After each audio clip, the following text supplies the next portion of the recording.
పరిశుద్ధ నామమునకు మహిమ కలుగును గాక. క్రీస్తునందు ప్రియ దేవుని బిడ్డలారా, ప్రభు అయిన యేసు క్రీస్తు పరిశుద్ధ నామములో మీ అందరికీ ఈ ఉదయకాల శుభములు తెలియచేయచ్చు ఉన్నాను.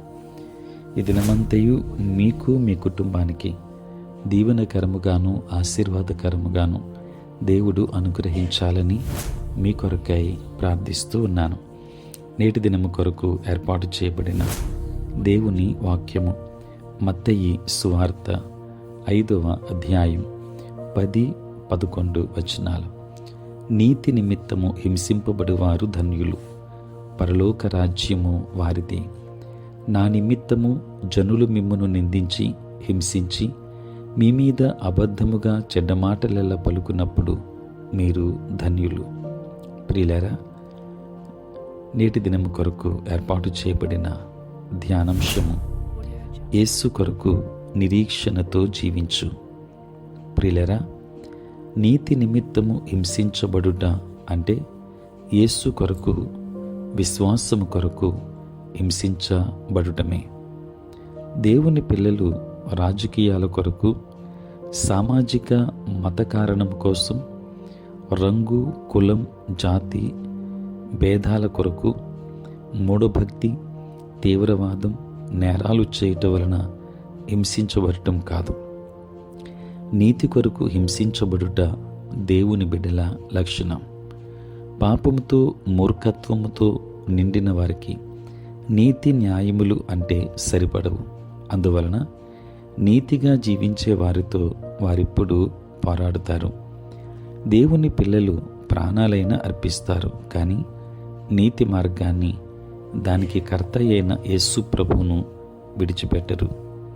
ప్రియులారా, యేసు ప్రభు శిష్యులు ఆయన యందు విశ్వాసం ఉంచిన వారు, మిషనరీలు దేవుని నీతి కొరకు హింసింపబడ్డారు. రాళ్లతో, కొరడాలతో కొట్టబడ్డారు. అమానుష్యముగా నరికివేయబడ్డారు. క్రూర మృగాలతో చీల్చబడ్డారు. అగ్నితో దహించబడ్డారు. వీధులలో ఏడ్చబడ్డారు. అయితే వీరు నిరీక్షణ లేనివారు కాదు. ఇలాంటి వారి కొరకే పరలోక రాజ్యము. అందువలన యేసు ప్రభు తన కొరకై హింసలు, నిందలు, చెడ్డమాటలు భరించేవారు ధన్యులు అని చెప్పాడు. ప్రియులారా, పరలోకమందు వారికి బహుమానము, మెప్పు దేవుని వలన కలుగుతాయి.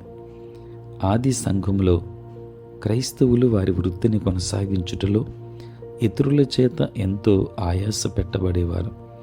సమాజంలో అనేక రకాలైన వెలివేతలు ఎదుర్కొన్నారు. గృహాలలో ఎంతో వ్యతిరేకత అనుభవించవలసి వచ్చేది. ప్రియులారా, నీరో చక్రవర్తి క్రైస్తవులను రాత్రి వేళల్లో తన ఉద్యానవనాలలో వెలుగు కొరకు కర్రలకు వారిని కట్టి నూనె పోసి నిప్పు అంటించేవాడు. తన వేట కుక్కలతో, క్రూర జంతువులతో వారిని చిత్రహింసలు పాల్చేసేవాడు. అయితే ఆ క్రైస్తవ వీరులకు నిరీక్షణ ఉంది. ప్రియులారా, నేటి సేవలో, విశ్వాస జీవితంలో మన నిరీక్షణ సన్నగిలినదై ఉండకూడదు. నీతి కొరకు, యేసు కొరకు నిరీక్షణతో జీవించు. దైవాశీర్వాదములు పొందుకో. దేవుడు నిన్ను, నీ కుటుంబాన్ని దీవించునుగాక.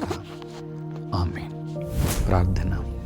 పరిశుద్ధుడైన తండ్రి, ప్రేమ కలిగిన ప్రభువా, మీ పరిశుద్ధ నామమునకై వందనాలు, స్తోత్రాలు చెల్లిస్తున్నాం నాయన. రాత్రంతయు కాపాడి సంరక్షించి సుఖనిద్రను మాకు దయచేసి మా జీవితంలో మరి యొక్క నూతన దినాన్ని మేము చూడగలిగే భాగ్యాన్ని నాయన మీరు మాకు అనుగ్రహించినందులకే స్తోత్రాలు. ఈ దినమంతా కూడా మీ సన్నిధి మాతో ఉంచండి. మీ ప్రసన్నత మాకు దయచేయండి. మా ప్రతి బలహీనత నుండి విడుదల దయచేయండి నాయన. తండ్రి, ఉద్యోగస్తులు, వ్యాపారస్తులు, కష్టపడి పని చేసుకుంటున్న బిడ్డలందరినీ దీవించండి తండ్రి. చదువుకున్న బిడ్డలకు కావలసిన జ్ఞానమును అనుగ్రహించండి. మంచి భవిష్యత్తును ప్రతి బిడ్డకును దయచేయండి. దిన దీవెనలతో నింపండి. పుట్టినరోజు, పెళ్లి రోజు జరుపుకొనిచున్న బిడ్డలను దీవించి నూతన ఆశీర్వాదములతో వారిని నింపండి. అనుదినము కూడా ప్రభువా, ఈ ధ్యానములు వింటున్న ప్రతి ఒక్కరి మీద నీ కృపాహస్తము నుంచి ఆశీర్వదించమని నీకు నాయన దూరదేశాలలో దూర ప్రాంతాలలో ఉంటున్న బిడ్డలందరి మీద నీ కృపాహస్తము నుంచండి. నీ కృపాక్షేమములతో నింపండి. యేసు నామములో ప్రార్థించి వేడుకొనుచున్నాము తండ్రి, ఆమేన్.